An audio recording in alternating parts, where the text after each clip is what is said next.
E aquele vídeo que você estava esperando para assistir acabou de ficar pronto. Hoje a gente vai conversar sobre o segundo trimestre de 2024 em relação aos resultados da Taesa.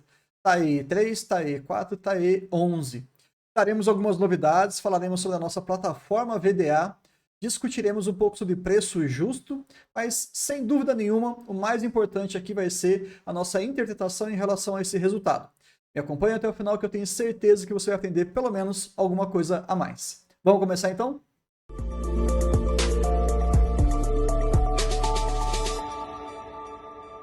Então vamos lá. Divulgação de resultados que aconteceu no dia 13 de agosto de 2024, segundo trimestre de 2024, acontecendo aí no dia 13/8. Maravilha. Pessoal, uma coisa que eu gosto sempre de passar para vocês é que aqui no vídeo de acionista a gente não fica lendo slide, tá? A gente vai pegar alguns pontos importantes e sempre vai trazer algum conteúdo adicional para você ter mais autonomia, ter mais ferramenta e cada vez mais tirar sua própria conclusão sem precisar ficar consultando outras pessoas. Mas vamos lá. É um processo lento, demorado, né? Não tem problema nenhum, mas a gente está aqui para todo mundo aprender. Quando a gente pega o ciclo de RAP 24/25, né, lembrando, o que é um ciclo de RAP? Receita anual permitida, e por que a gente sempre coloca 2 anos? Porque ele se inicia na segunda metade do ano, então é o segundo semestre de 24, com o primeiro semestre de 25, perfeito? E é interessante você sempre ficar atento em relação a essas variações de ciclo, e o legal é que a Taesa ela vai descrevendo para a gente, aqui embaixo, todos os detalhes que fizeram com que nós saíssemos de 3,6 bilhões lá no ciclo da RAP 23/24 para 3,6 bilhões, praticamente a mesma coisa, um crescimento de apenas 0,3%. Então, de maneira bem geral, esse primeiro slide ele é importante porque ele vai justificar praticamente tudo que você vai ver em relação a esse trimestre, ok? Como é que funciona as concessões da Taesa? Né? Como é que elas funcionam? A gente tem que olhar aqui direitinho. Temos categoria 3 e categoria 2. Categoria 2 é quando essa concessão, que dura 30 anos, ela está relacionada ao IGPM. Tudo bem? E percebam ali que é uma grande relevância ali. Então, se o IGPM cair, isso vai prejudicar o balanço da empresa. Se o IGPM subir, isso vai ajudar bastante. Uma outra parcela que está cada vez maior, e vocês vão entender isso também, é a categoria 3 e usa como indicador aqui inflacionário de correção o IPCA. 42%, né, tem ali uma relevância forte, mas não tanto quanto o próprio IGPM. Feita essa revisão, vamos olhar aqui. Nós tivemos no período aqui que a gente está avaliando, 23, 24, 24, 25, uma queda do IGPM. Então o reajuste ele foi aqui de menos 7,5 bilhões. Por outro lado, o IPCA ele subiu, e ele subiu bem, e aqui nós tivemos aqui um aumento de 56 milhões aproximadamente. Novos projetos, né, que é uma empresa de transmissão, é importante que essa vertente sempre exista, dando ali por enquanto 8,6, foram os projetos Santana e Ivaí.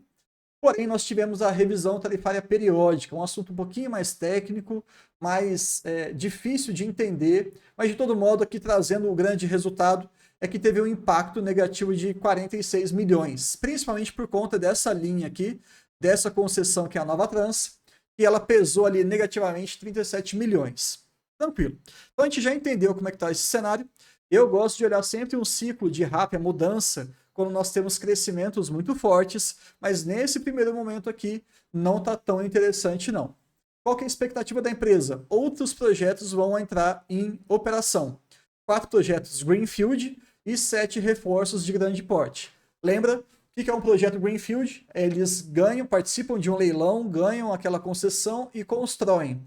Depois de um tempo isso é energizado e aí começa a contabilizar ali a sua RAP, ela começa a contar para a empresa. E a gente espera até o final do primeiro semestre de 25, 444 milhões. Aí sim é um aumento expressivo. E aqui a gente poderia falar de um aumento real aqui, se a gente for chegar a 4,099 bilhões até o finalzinho desse ciclo, considerando que no ano passado, no ciclo passado, nós estávamos com 3,644, aí um aumento de 12%. Então, comparando o ciclo total da RAP de 23 e 24 com a 24 e 25, a gente espera um crescimento de 12%. Tá? Não sei quando efetivamente isso vai acontecer, mas até aqui é bom a gente deixar anotado para ver se isso vai efetivamente se tornar realidade. De todo modo, vamos continuar aqui e saibam, tá? Esse reajuste de IGPM negativo e esse reajuste positivo de IPCA vai explicar muita coisa daqui para frente. Quando você olha o resultado regulatório, basicamente a receita líquida e o EBITDA foram prejudicados pela queda do IGPM, tá? Essa queda aqui trimestre a trimestre com menos 7,2%, o do EBITDA também caindo algo bem próximo, e aqui me chamou a atenção a margem EBITDA caindo um pouquinho, né? Quantos pontos percentuais aqui? 0,6. Aliás, de 84,3 para 83,7, dá 0,06, pelo menos pensando em porcentagem, né? Mas enfim, caiu. E por que isso aqui me chama atenção? Ano passado, no Taesa Day, que eu estive lá presencialmente em São Paulo, eles estavam falando que os novos projetos estavam operando com uma margem EBITDA de quase 90%. É óbvio que a relevância desses novos projetos é muito pequena ainda, mas olhar essa margem caindo não me deixa muito contente, não. Acima de 80 ainda é um absurdo de bom, tá tudo bem, não tem problema nenhum. A gente sabe que é uma questão mais conjuntural, mais momentânea, só que eu gostaria de ver a margem EBITDA se aproximando dos 90. A Taesa tem competência para isso e está tornando isso realidade. Só precisamos de um pouco mais de tempo. Desempenho operacional, a gente sempre tem duas métricas para colocar na cabeça. Índice de disponibilidade. Bruno, o que é isso? Pensa o seguinte, você tem aquela torre, né, que tem uma existência de 100 a 120 anos, pois é, ela dura bastante tempo, e a única função dela é ficar em pé, possibilitando, viabilizando, disponibilizando a transmissão de energia. O quanto que passa ali, pouco importa, né? A gente sabe disso. O que acaba acontecendo? Às vezes por alguma questão de sabotagem, manutenção, algum problema climático, algum erro operacional, enfim, você pode ter uma pequena redução da sua disponibilidade. Qual que é o ideal? 100%, ou seja, 100% do tempo está ali funcionando. A Taesa teve uma pequeníssima queda, chegando aos seus 99,38%. Sendo bem franco, tá maravilhoso isso aqui, tá? Então é apenas uma questão bem simbólica, mas isso explica um pouco da tal da PV, a parcela variável. O que a parcela variável é? Se você tem alguma redução do índice de disponibilidade, ou se você tem de maneira mais genérica uma diminuição da qualidade do serviço prestado, a empresa transmissora ela é penalizada com a parcela variável. Então nós tivemos lá no trimestre do ano passado um valor, uma PV negativa. O que isso significa? Na verdade, isso aqui foi até um benefício, né? Foi uma vantagem para a empresa. E agora nós tivemos realmente um aumento ali de 2 pontos percentuais. Isso traz sim uma relevância que pode reduzir momentaneamente o resultado da RAP recebida. Só para vocês entenderem, se o índice de disponibilidade cai, muito provavelmente a PV vai ser um pouquinho mais alta e vice-versa, ok? Sobre o lucro líquido, né, você fala assim, pô Bruno, então você só está falando coisas ruins, né? Aparentemente o lucro líquido vai ter que ser ruim também.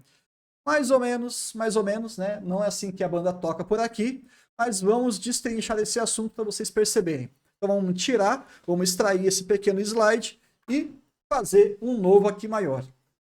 Quando a gente quer entender o porquê que subiu quase 23%, de novo, a gente vai ajudar você a interpretar esses gráficos, tá? Eles estão partindo de 240 aproximadamente, lá do segundo trimestre de 2023, indo para 294. Qual o motivo? Esse triângulo, para quem ainda não conhece, ele significa variação, ok? Então, variação de EBITDA foi negativa. Começou aqui, terminou aqui. Então, isso aqui é negativo. Acompanha comigo, tá? O que aconteceu essa variação de EBITDA? Nós já conversamos. Redução do IGPM acaba diminuindo ali a sua capacidade de geração de caixa. Nós tivemos ali redução de RAP e, consequentemente, isso vai afetar o lucro líquido. Variação de equivalência patrimonial. Tivemos aqui, olha só, é bem sutil, né? Teria que quase fazer um zoom aqui, mas também tivemos um valor negativo. Essa equivalência patrimonial, ela também está atrelada a indicadores inflacionários. Teve uma redução, né? não teve jeito do IGPM. Isso também vai afetar um pouquinho a equivalência patrimonial. Indo aqui agora para a variação do resultado financeiro líquido, ó, começou aqui embaixo e terminou aqui em cima, tá vendo? Então isso aqui é positivo. Tá começando a entender um pouco mais fácil esses gráficos, né? Bom, por que foi tão expressivo assim? Quando você pensa de maneira geral em relação a resultado financeiro líquido, o que vai compor um resultado financeiro? Receitas financeiras e despesas financeiras. Nesse caso, também sem entrar muito no detalhe, nós tivemos uma redução das despesas. Portanto, a conta final vai fazer o quê? Com que o resultado financeiro líquido seja maior. E foi ali contribuir com 43 milhões positivamente. Variação de depreciação e amortização, algo bem irrelevante, mas também ajudou positivamente aqui. E a variação, de novo, do imposto de renda e CSLL, para quem ainda não conhece, contribuição social sobre o lucro líquido, né? Foi de 52 milhões. Isso aqui foi expressivo também. O que explica isso? Grandes variações, acho que vale a pena a gente aprofundar um pouco mais. Quando você faz uma distribuição de proventos sob a forma de juros sobre capital próprio, você tem um benefício tributário. E, inclusive, se você quiser entender um pouquinho qual que é a grande vantagem, nós temos vídeo aqui recente falando sobre dividendos de JCP, e na nossa plataforma VDA também tivemos um texto escrito por um dos nossos investigadores, os investidores do VDA, em que ele explica, trazendo até a questão de leis, dando exemplos, alíquota efetiva, um texto bem simples, você entende, você vai gastar ali uns 5 minutos para ler, mas você vai perceber que ele é interessante sim. Lembra, JCP é uma despesa financeira. Se você tem uma despesa financeira, você vai ter necessariamente uma incidência menor do imposto de renda em cima do seu lucro. Isso é muito bom, né? E além disso, um outro aspecto que favoreceu essa variação positiva nesse quesito foi a incorporação de empresas. De maneira também bem sucinta aqui, sem muitos detalhes, quando a empresa Taesa ela ganha uma concessão, por diversas razões operacionais também e tributárias, é mais fácil criar uma nova empresa, um novo CNPJ, e esse CNPJ ele vai fazer todas as operações de construção, etc. e tudo mais daquele projeto. No momento que isso entra em operação, ou em algum outro momento oportuno, você incorpora toda essa empresa para dentro da Taesa. Isso traz, de tempos em tempos, um benefício tributário, tá? Então, aqui nós tivemos incorporação de 4 empresas, se eu não me engano. Concessões, né? Mas tá tudo certo, não mudou nada, não foi uma aquisição nova. É só um remanejamento da sua cadeia ali de operação. Então, nós tivemos aqui esse resultado interessante de 294 milhões no lucro líquido regulatório, que é o que importa para a gente, no segundo trimestre de 24. Em relação a essa figura aqui, a gente já conversou, né? Então a gente não precisa ficar sendo repetitivo. Vamos avançar agora para falar apenas sobre a variação do EBITDA regulatório. O que fez com que nós tivéssemos essa queda de 41,2 milhões em relação ao ano passado? Antes da gente continuar, você percebeu como está sendo o estudo aqui dessa vez? Pegamos o lucro líquido, passamos por todas as suas variáveis mais importantes. Escolhemos uma delas, que agora é o EBITDA, e agora nós vamos destrinchar novamente. Você está cada vez mais dando um zoom na sua demonstração do resultado do exercício. Isso mostra para você mesmo que você está tendo uma capacidade mais apurada de entender aqueles números. Não ficar olhando apenas só a mudança de RAP por conta do ciclo, ou ficar apenas ali limitado a olhar a última linha, né, que é a famosa linha do lucro líquido. Então aqui a ideia é que vocês comecem depois, fica com uma proposta. Dá uma olhadinha no release do banco, da transmissora, para você fazer uma leitura dinâmica sobre isso, tá bom? Então vamos de novo aqui mostrar o porquê que nós tivemos essa queda. Perceba aqui de novo, começou aqui em cima e terminou aqui embaixo, para continuar essa linha. Então a variação da RAP ela foi negativa, já explicamos o motivo, né? Queda do IGPM principalmente. Variação da parcela variável. Isso daqui também é negativo porque é uma penalização. No nosso slide anterior, nós mostramos que a parcela variável ela subiu. Não subiu? Percentualmente? Sim. Mas como é que ela conta dentro do balanço da empresa? Com algo negativo, é uma saída de grana. Por isso, 19,2, uma queda também aqui do seu EBITDA. Outras deduções e receitas, não vamos entrar aqui no mérito, muito pequeno. E aqui o OPEX. OPEX é falar um pouquinho sobre custos que você tem de maneira rotineira dentro de uma empresa. Tá? Você tem aquele dinheiro que você, aquele recurso que você vai gastar com investimentos. A gente geralmente associa isso a um CAPEX.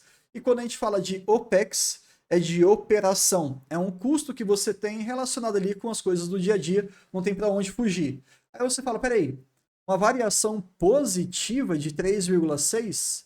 O que seria isso, né? Se são custos. Bom, basicamente é que você consegue fazer a mesma coisa gastando menos. Logo, você aumentou a sua eficiência operacional.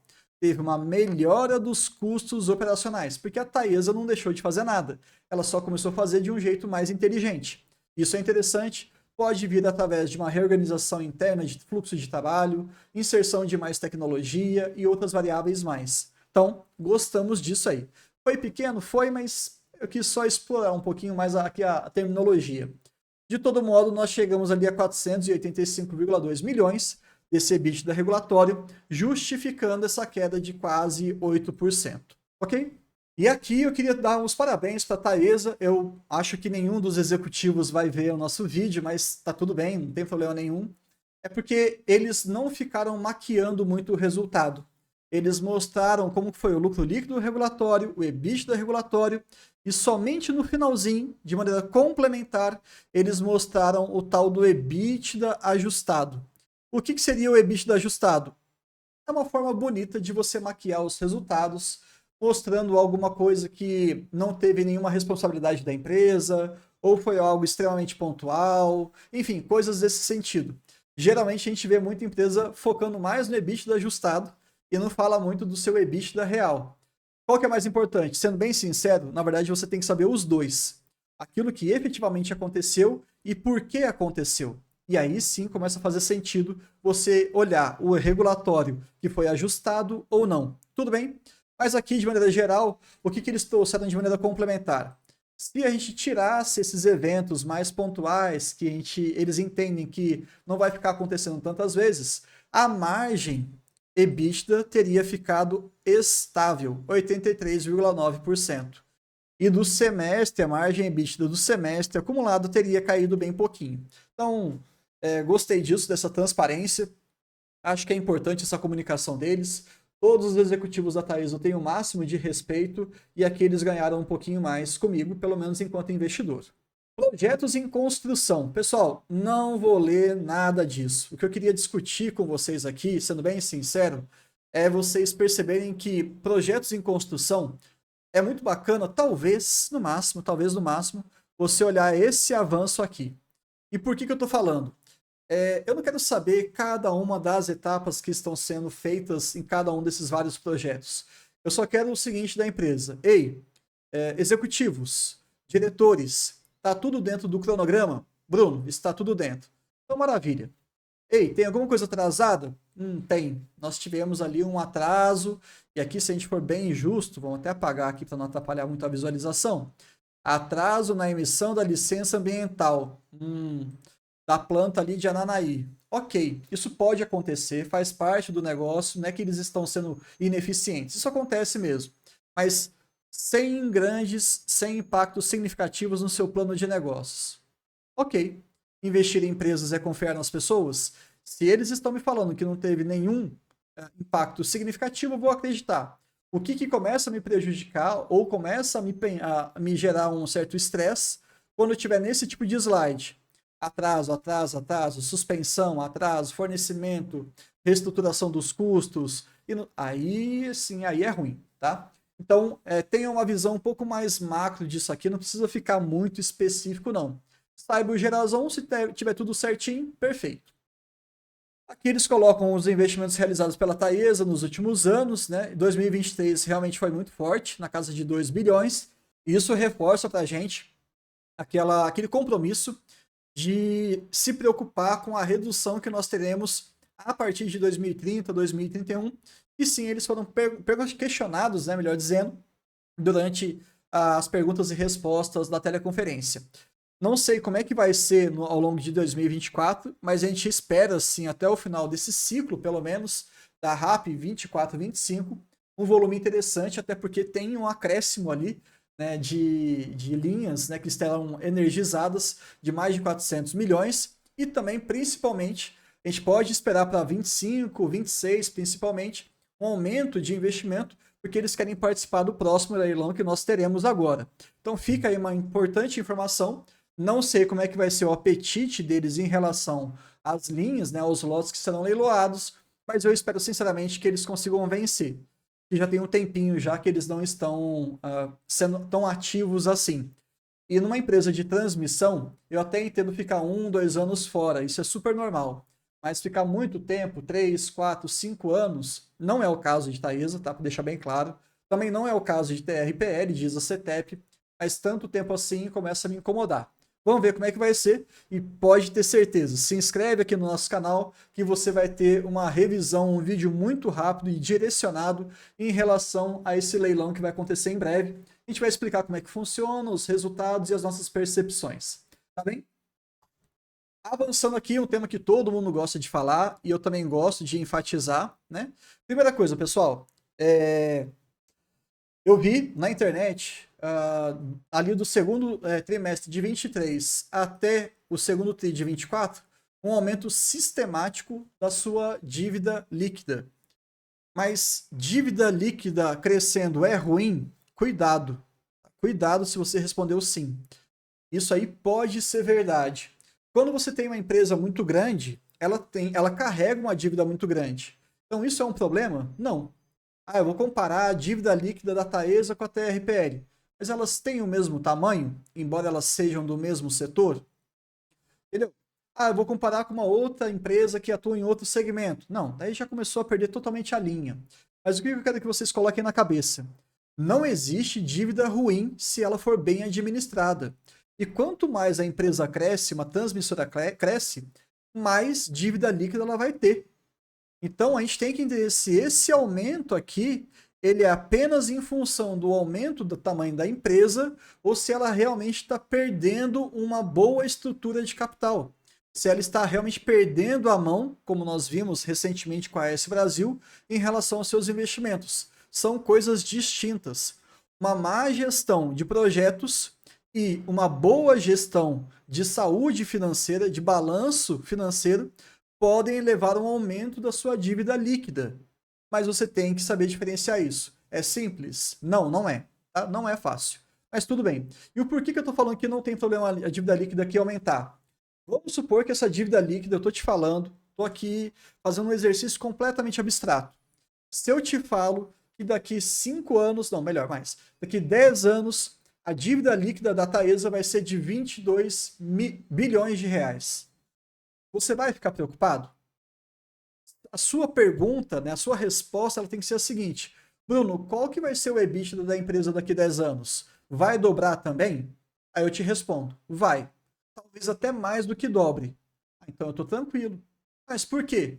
Porque a dívida líquida pelo EBITDA é o que dá a nossa métrica aqui de alavancagem financeira, é que é um bom indicador.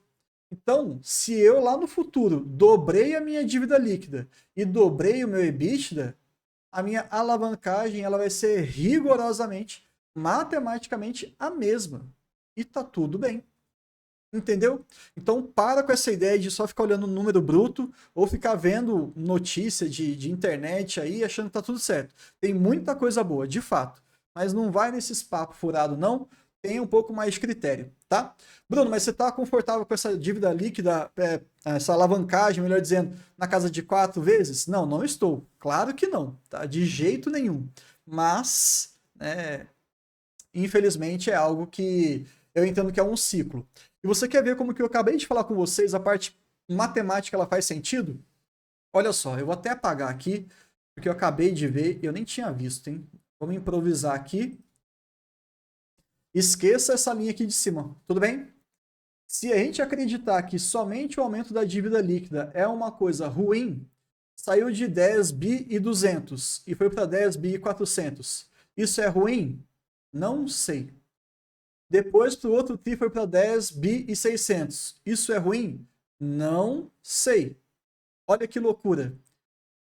A alavancagem nesses 3 trimestres rigorosamente 3,7. Então você que acompanha a vida de acionista e a partir de agora você também já aprendeu mais uma ferramenta, você percebeu que a dívida líquida ela foi aumentando, não foi? Eu te garanto, isso só aconteceu porque a alavancagem, como ela ficou estável, porque o EBITDA da empresa também subiu. Então não necessariamente isso prejudicou a empresa. O EBITDA cresceu, a dívida cresceu, a alavancagem está a mesma, vida que segue, maravilha. Chega de falar sobre esse assunto, espero que vocês tenham entendido, ok? E aqui, o perfil de amortização da dívida, isso é muito importante a gente ficar de olho, né? Lembre-se também de um ponto importante.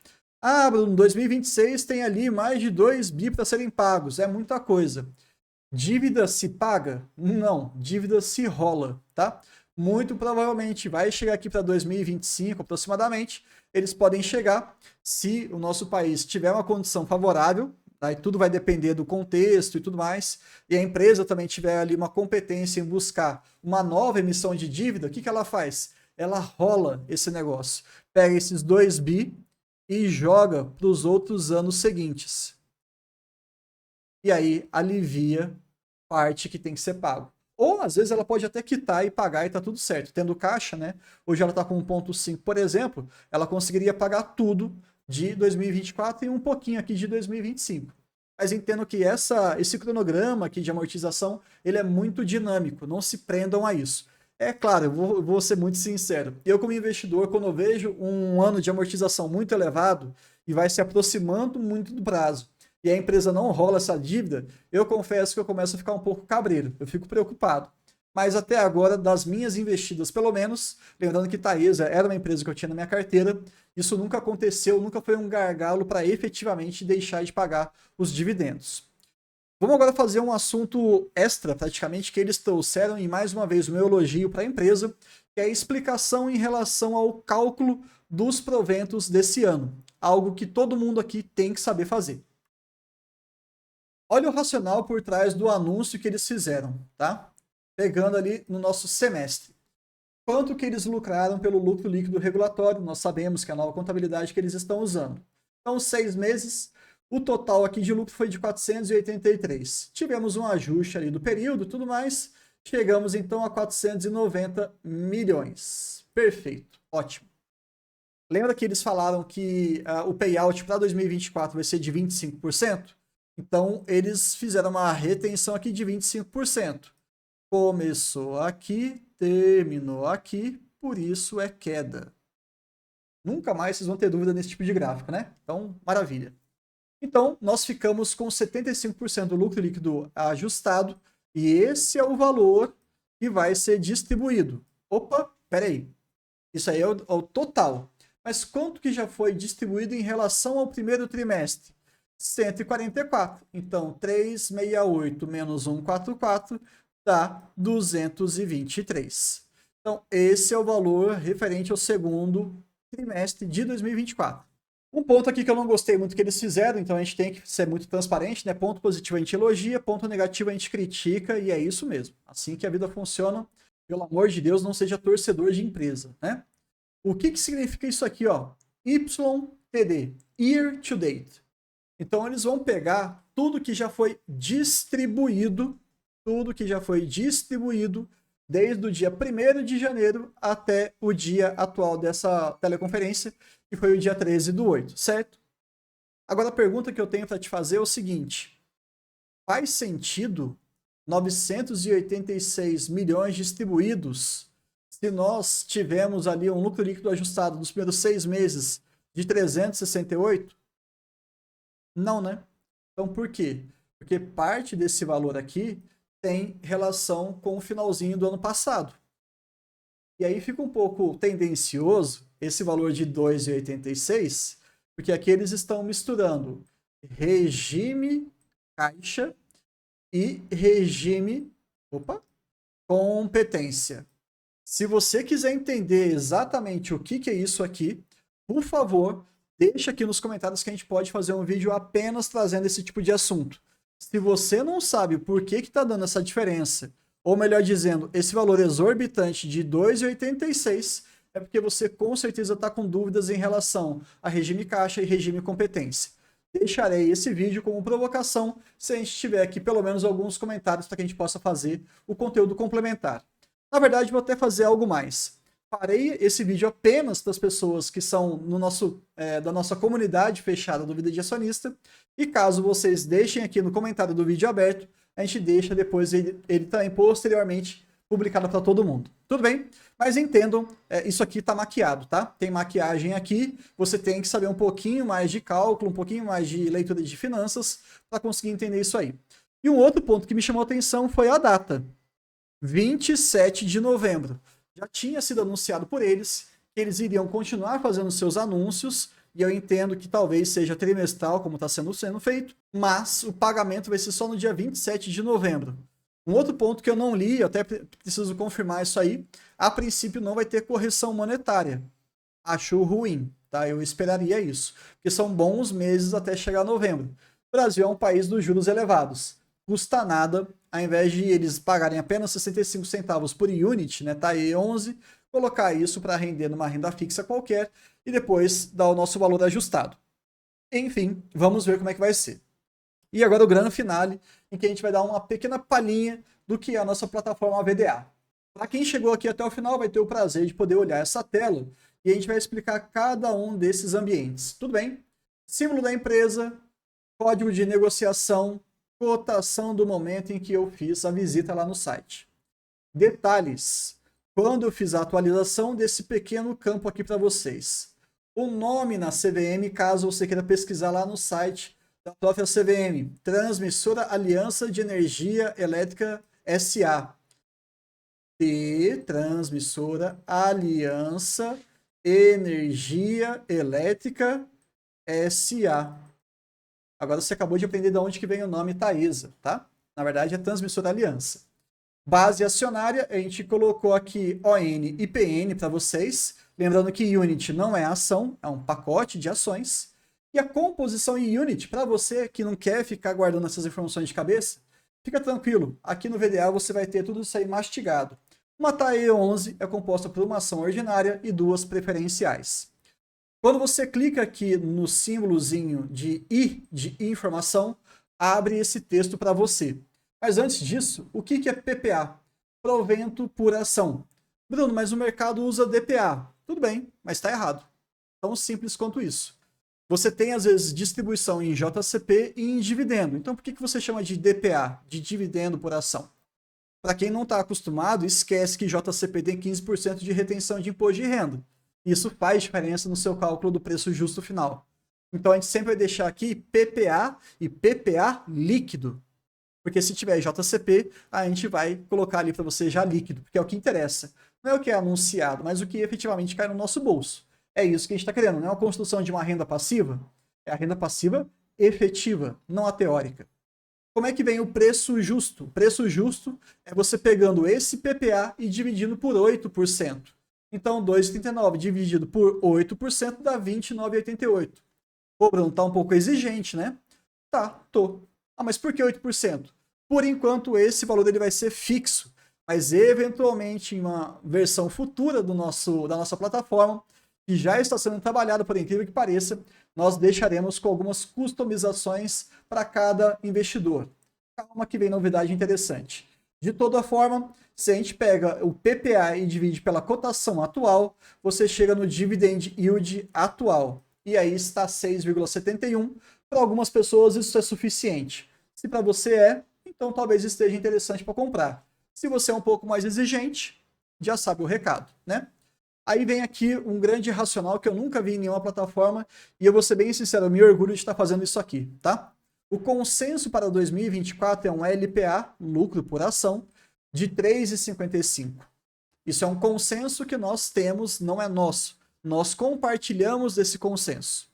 Considerando um payout de 75% e ajustando em menos 10%, já que o nosso consenso, os 3,35, está no padrão IFRS, então eu estou fazendo aquela comparação do IFRS com a contabilidade regulatória. Fizemos alguns estudos aqui e percebemos que existe uma diferença de 10%. Então vamos ajustar esse valor. E, além disso, nós temos que lembrar que eles estão considerando um payout de 100%. A gente sabe que o PPA não vai ser 100% do payout, vai ser 75%. Então, eu peguei os 3,55, tirei 10%, tirei os 25%, tanto todos esses ajustes que eu estou falando para vocês, e aí a gente chegou num valor líquido de 2,39. Bruno, você mexeu demais nesse preço, eu não concordo com você. Perfeito. Se você não quiser seguir isso, fique à vontade, cada um no seu círculo de competência. Mas o VDA considera esse valor razoável, e é esse que a gente vai apresentar. Qual que é o diferencial aqui que eu trago para vocês? Eu explico da onde que veio o meu preço. Eu explico da onde que eu puxei esse consenso, né? Ou pelo menos o que é consenso. Faço ajustes que eu julgo interessantes e necessários, e aí depois eu te apresento o valor final. Agora você vai ter mais domínio, você pode falar assim, poxa Bruno, mas eu não concordo com esse ajuste que você fez da mudança de contabilidade, IFRS e regulatória. Eu quero tirar isso aí. Bom, você já sabe qual que é o fator de correção. Eu coloquei ali, eu tirei na verdade os 10%, você que reponha os proporcionais 10%. E você vai fazendo suas contas. A ideia é que a plataforma VDA não seja o carro-chefe, tá? Não vai ser. O carro-chefe vai ser a nossa comunidade, a interação mesmo com as pessoas. Isso daqui é só para dividir racional. Eu não sou o senhor da verdade, nem me proponho a isso, na verdade, mas de fato, aqui você vai aprender a pensar um pouquinho mais, você vai sair um pouquinho da caixinha e vai, se quiser, ter oportunidade de aprender cada vez mais. Tá bom? Espero que vocês tenham gostado e até o próximo vídeo.